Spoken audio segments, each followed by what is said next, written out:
இன்பத்தையே பங்கு வைத்தால் புன்னகை சொல்வது நன்றி. துன்பத்திலே துணை இருந்தால் கண்ணீர் சொல்வது நன்றி. வாழும் போது வருவோர்க்கெல்லாம் வார்த்தையாலே நன்றி சொல்வோம். வாழும் போது வருவோர்க்கெல்லாம் வார்த்தையாலே நன்றி சொல்வோம்.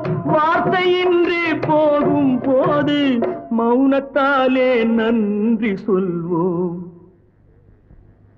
அந்த 4 பேருக்கு நன்றி, 4 பேருக்கு நன்றி, அந்த 4 பேருக்கு நன்றி.